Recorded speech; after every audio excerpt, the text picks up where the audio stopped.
Welcome back to On the Volley. I'm here outside the Shamrock Irish pub in the centre of Rome, just round the corner from the Colosseum. Shamrock Irish pub, or as I like to call it, the Gladiators pub. Anyway, I'm here today to talk about our game against Ross County. Now, after our performance against Dundee United, where we did win 2-0, I have to say I didn't think it was an impressive performance, but we got the win and that's what counts.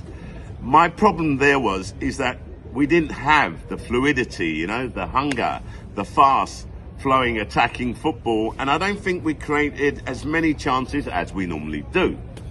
So I was thinking to myself, okay, right, we're away to Ross County. Can we pick the pace up a bit? Can we get back to where we normally are?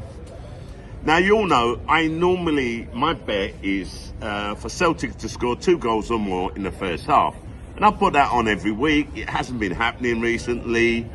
We've lost a bit of that in the first half. But generally speaking, we make up for it in the second half and we'll score like 2-3 goals in the second half. So, that's all that counts really. But we didn't do that against Dundee United. Now, against Ross County, I thought that was a great game. And I think in the first half, Celtic should have had 2 or 3 goals. But you've got to give it to their keeper. Ross County's keeper was outstanding. I thought he had a great game. And he was definitely Ross County's man of the match. Because if it wasn't for him, I reckon that game would have been in double figures. We would have won it by double figures. I mean, we won it 4-1, yeah? We went in at the end of the first half, only 1-0 up. Great ball from Johnson, okay? In, Kyogo's there, doing what he normally does. Bam, flicks that ball into the back of the net and 1-0. But before that, the keeper did, okay? A couple of great saves from Ida. I think it was from Kyogo as well. Where you would normally have thought that we would have scored that. But props, my hat off to the keeper. Again, like I said. And we dominated the first half. Big time, yeah? Ross County really weren't in it. They had a couple of forays into, our half, okay, right? Maybe a couple of chances, but that's about it. Now, we had a shout for a penalty, yeah? When Ida got pulled back. And the surprising thing is, I don't even think he went to VAR. I didn't see it. Normally when it goes to VAR, they've got it, on the TV screen, VAR. Didn't even go to VAR. For me, that was a clear-cut penalty, and it wasn't given. And I thought to myself, what's happening here? What's going on? I don't like these conspiracy theories. I don't want anyone to think I'm thinking that, the referee didn't give it because he, there's too much of a gap. They want to close the gap. Yeah, I just think the referee made a mistake. And I think they made a mistake not going to VAR for that, yeah? Because for me, it was a penalty. Clear cut. That's for me, yeah? It wasn't given. Anyway, so we go in at the end of the first half, 1-0 up, yeah?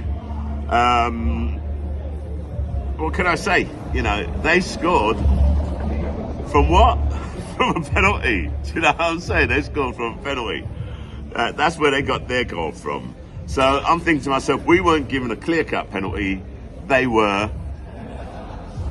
For me, I watched the replay. Was it a penalty? Wasn't it a penalty? I thought it was a bit soft, okay, but, their player did go to ground, and I suppose any of us would have done the same thing. There was contact, so you can't really criticise the referee. It went to VAR, okay, and VAR judged it as a penalty, so it is what it is, but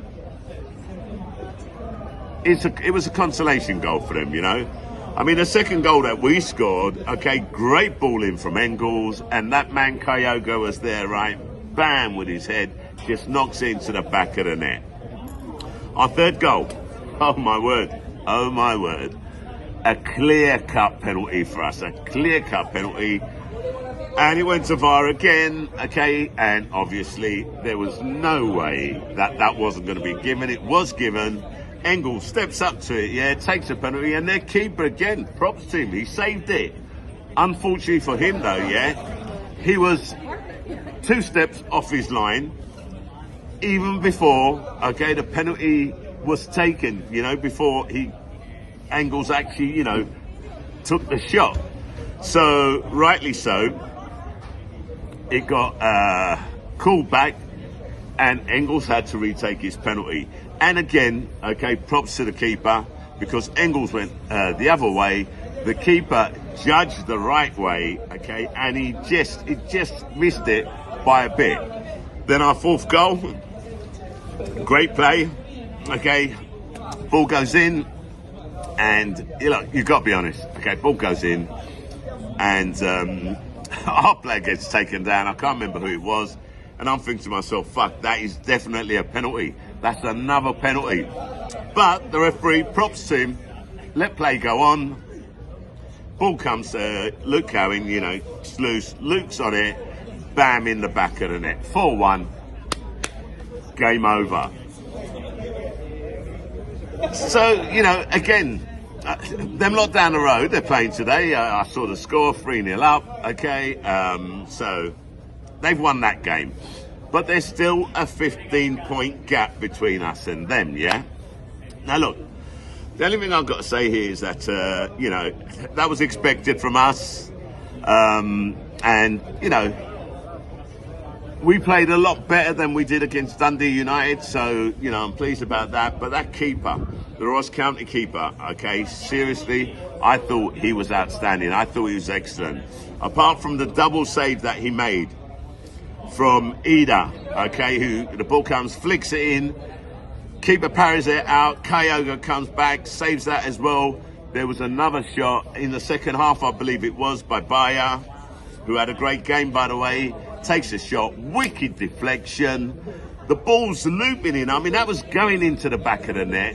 Somehow, the keeper did some kind of Spider-Man shit, man. He just launched himself here, managed to get his hands to it and palm it over the bar. Okay, and again, like I say, props to the keeper. I thought he was excellent. I thought he kept the score down, because if it wasn't for him, I'm telling you, that would have been double figures, man. And that is what I'm expecting from us. Well, not double figures, but that type of football. Although double figures wouldn't be too bad, do you know what I mean?